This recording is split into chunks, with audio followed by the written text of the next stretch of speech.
I or remember a low couple volume? months back, I was stopping through Dallas, and then we connected online. And you're like, "Oh, dude, you should come out to this." I'm hanging out here at the LinkedIn conference, and I went over there and got to see you in your element, and that was really awesome. And you've really, over the last couple of years, focused on this talent development space. And this is going to be sort of a meta interview, I think, for a lot of folks, because they're going to hear us talking about what you've done, but they're going to see that like it's very possible to succeed in a different niche than the one that I usually talk about, because I'm not in talent development. I'm not in corporate. I mean, I don't know the last time that I've ever done it. Like, it's been years since I did a corporate gig. So how did you get into the talent development space? I think I know it's a baseline question, but how did you get into that Yeah. space? Well, I think it's a great conversation that's beneficial to a lot of people that might listen to this, thinking about, choosing a niche, going all in on that niche, or especially if you're thinking about doing something in corporate, which is where I spend most of my time and do most of my business. So I got into consulting about 10 years ago. I worked for a global consulting firm called BTS and worked with a lot of big companies, got the opportunity to start to create and facilitate these workshops, business simulations, and travel all over the world facilitating different countries and cities. It was an awesome job and a great opportunity. I learned a ton. And about 3 years ago, I made a switch.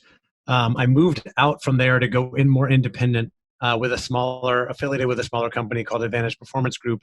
And I knew I needed to go all in, obviously, on sales. It's, 100% sales commission, whatever you want to call it when you're out there building a business. And I decided that I really needed to focus in on one niche, one type of client to really try to go after. And though I had worked with other line executives like CFOs and head of chief technology officers, things like that, the most common client that we would work with would be the head of talent development or learning and development. So I said, I'm just going to go all in on that type of client and target them, creating content, building the network, trying to find ways to meet with them, add value, and then get more business in that space. And there's been lots of trade-offs to that along the way, pros and cons. But for the most part, it's been really beneficial to go in on that.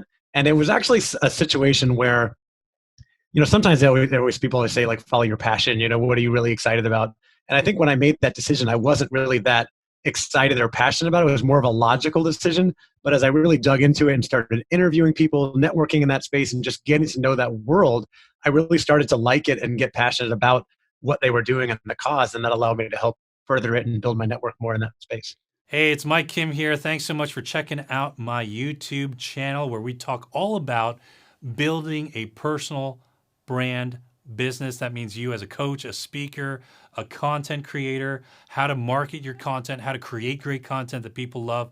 Make sure you hit that little notification bell, subscribe to the channel so that you never miss a video. So glad you're here.